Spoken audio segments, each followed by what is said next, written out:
Hello കൂട്ടുകാരി, അസ്സലാമു അലൈക്കും. നമ്മളൊരു ചക്ക വരട്ട് ഉണ്ടാക്കാൻ വേണ്ടി പോവാണ്. ഇതാ പഴഞ്ചക്ക കുറച്ച് ചെറുതായി അരിഞ്ഞ് വെച്ചിട്ടുണ്ട്. പിന്നെ അതാ തേങ്ങ പാലടിച്ച് വെച്ചിട്ടുണ്ട്. തേങ്ങാപ്പാലിലാണ് ഉണ്ടാക്കിയത്. അരിശയിലേക്ക് ഒഴിക്കണം. പിന്നെ തേങ്ങ അതാ ചിരണ്ടി ശർക്കര ഒക്കെ ഉണ്ടാക്കി വെച്ചിട്ടുണ്ട്. ശർക്കര ഉരുക്കിയിട്ട് തേങ്ങ അതിലിട്ട് ആക്കാനാണ് നമുക്ക് ഉണ്ടാക്കുന്നത്. കാണാം.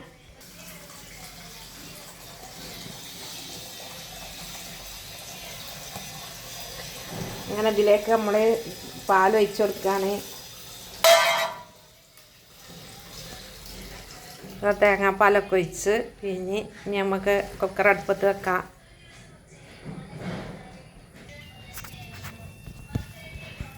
ശർക്കര നമ്മൾ ഉരുക്കാൻ വേണ്ടി അടുപ്പത്ത് വെച്ചിക്കണേ. ശർക്കര ഉരുക്കാൻ വലിയ പാത്രത്തിൽ ഇട്ടാണ്. ഇതാ കുക്കർ ഇതാ വെച്ചിക്കണേ. ഇങ്ങനെ കുറച്ചൊക്കെ നല്ല വെന്ത് വരട്ടെ. നമുക്ക് ശർക്കര ഉരുക്കിയിട്ട് തേങ്ങ അതിലിട്ട് നല്ലോണം ഒന്ന് വഴറ്റിയെടുക്കുക. അങ്ങനെ ശർക്കര എല്ലാം ഒരുക്കി റെഡിയായി. നല്ല രുചിക്കണേ. അതിൻ്റെ അടിയിലൊന്നും കാണുന്നൊന്നുമില്ല. അപ്പം ഞാൻ വയ്ക്കാതെ തേങ്ങ ഇതിലേക്ക് ഇട്ട് കൊടുക്കുക വിചാരിച്ച്. ഒന്നും കാണുന്നൊന്നുമില്ല. അങ്ങനെ തേങ്ങ ഇതിലേക്ക് ഇട്ട് കൊടുത്ത്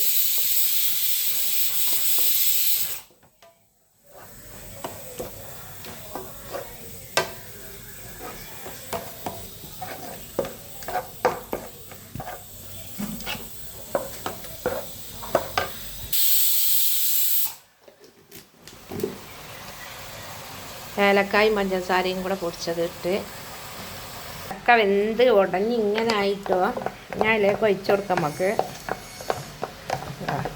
പഴഞ്ചക്കയാണേ, അതുകൊണ്ടാണ് ഇങ്ങനെ ഇടുന്നത്. പായസം പോലായി വെന്തിട്ട് അതിലേക്ക് ചെരിഞ്ഞെടുത്ത് ഇനി നല്ല വെള്ളം വറ്റണ വരെ ഇളക്കി കുറച്ച് നെയ്യ് ഇട്ട് കൊടുത്ത് ഇങ്ങനെ ഇളക്കാം. ഒരു 2 സ്പൂണ് മുത്താറിപ്പൊടി കലക്കി വെച്ച് കൊടുക്കുന്നുണ്ട് കേട്ടോ. മുത്താറിപ്പൊടി ഇട്ട് കൊടുത്ത് കുറച്ച് നെയ്യിട്ടെടുത്ത് ഫ്രിഡ്ജിൽ നിട്ട് വരും. നല്ല ഉറപ്പുള്ള നെയ്യാണ്.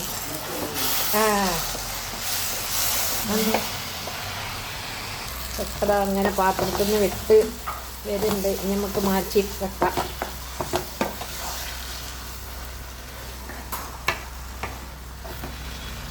മേലെ ഒരു ഇതിന് ഇടാൻ വേണ്ടിയിട്ട് കുറച്ച് ക്യാരറ്റ് ഇതാ ഇങ്ങനെ ചെറിയതായിട്ട് ഒരതി വെച്ചിരിക്കുകയാണ്.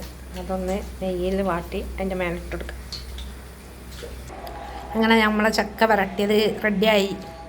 അപാര ടേസ്റ്റാണ്. ഞാൻ കഴിച്ചു നോക്കി. ഇനി തണുപ്പിച്ച് വേണ്ടിയവർക്ക് തണുപ്പിച്ച് കഴിക്കാം. ചൂടാറിയിട്ട് അച്ചയിൽ കട്ട് ചെയ്ത് കഴിക്കേണ്ടവർക്ക് അച്ചയിൽ നിന്ന് കഴിക്കാം. വീഡിയോ ഇഷ്ടപ്പെട്ടാൽ ലൈക്ക് ചെയ്യുക, കമൻറ്റ് ചെയ്യുക, സബ്സ്ക്രൈബ് ചെയ്യുക. എല്ലാവരും സപ്പോർട്ട് ചെയ്യുക. അസ്സലാമു അലൈക്കും.